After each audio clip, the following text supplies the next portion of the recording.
hour. Let's get more on all of this now with Democratic Senator Chris Coons of Delaware. He is a member of the Foreign Relations Committee, so he brings that insight certainly to this discussion. And I know, Senator, you've heard about what I think a lot of people are looking at and saying how when this person was on the radar of German authorities and who he had ties to this radical group, how did he slip through the cracks? What are you thinking about that? Well, Brianna, that's a great question. That's one of the questions we're going to be sifting through to make sure we understand how German intelligence failed to intercept this particular radicalized individual. But we do also have to recognize what a big challenge it is across Western Europe, where we have a number of countries that don't cooperate as closely as they should, and where we are providing support and assistance to their intelligence agencies to better understand these sorts of radicalized individuals that are both, in some cases, citizens of their countries and in other cases, recent immigrants to their countries. What does this say about this case that he was able to easily escape from the Christmas market, that initially German authorities arrested the wrong suspect, of course spending precious time until they realized this isn't a guy who's tied to this truck?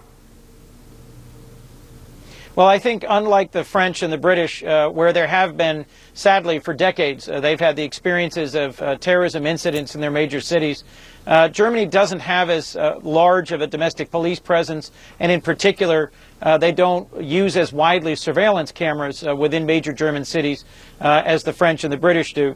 That's partly because, nearly half of Germany was under communist rule for decades, where the Stasi, their secret police, did surveil their citizens. And so there's much more resistance in Germany to the kind of cameras posted everywhere that might have allowed for very quick gathering of relevant evidence and for a very quick arrest in this case, as we have seen in other countries, in France and Great Britain, in Belgium.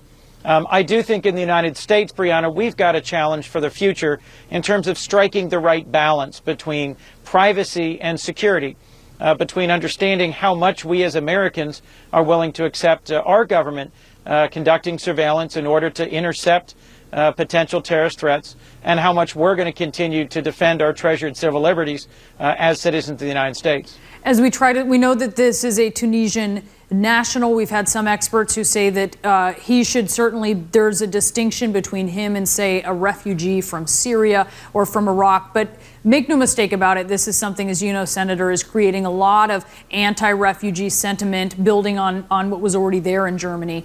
Is that something that you worry could actually help recruitment when we're talking about this recruitment network in Germany? Well, I think what could help recruitment for radicalized jihadists is if we over-respond.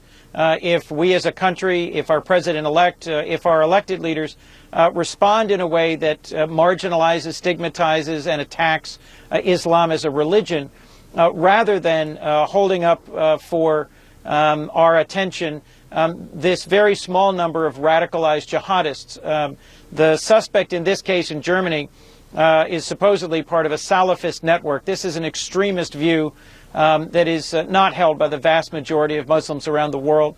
And I think it's important how we respond because there are, of course, a record number of refugees flooding into parts of Western Europe from North Africa, from the Middle East.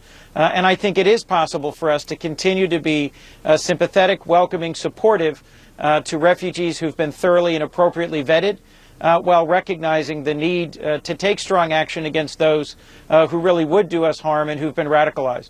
How do we and how does Europe stop this? Obviously, there is U.S. military intervention in the region where ISIS is, but the reach seems almost uncontainable. Well, there is a spreading violence in the Middle East. As you know, the tragic civil war in Syria, which has now claimed hundreds of thousands of lives, is going to produce consequences. I think the assassination of the Russian ambassador in Turkey was directly inspired by Russia's military intervention on the side of Assad. I think the tragic incident in Zurich, as it's further investigated and better understood, may well have been an outgrowth of right-wing reaction to Muslim refugees in the country. And I think this incident in Germany as it's more thoroughly understood, may also lead to some further questions about how we balance privacy and security. I think at a time when we have more refugees in the world than at any point since the Second World War, we need to keep supporting the international relief effort to reduce human suffering, but we're also going to have to make some tough choices to bring conflicts in the Middle East to an end. And I'm concerned that President-elect Trump, is nominating some folks for senior leadership as his national security advisor and in other places in his cabinet that frankly may not see the challenges to our security posed by Russia and the challenges to our independence and to our liberties posed by Russian cybersecurity and by the ongoing conflicts in the Middle East. And we're going to actually revisit that topic, some of the president-elect's appointments and what it means for U.S. security after a quick break. We'll be right back with Senator Chris Coons.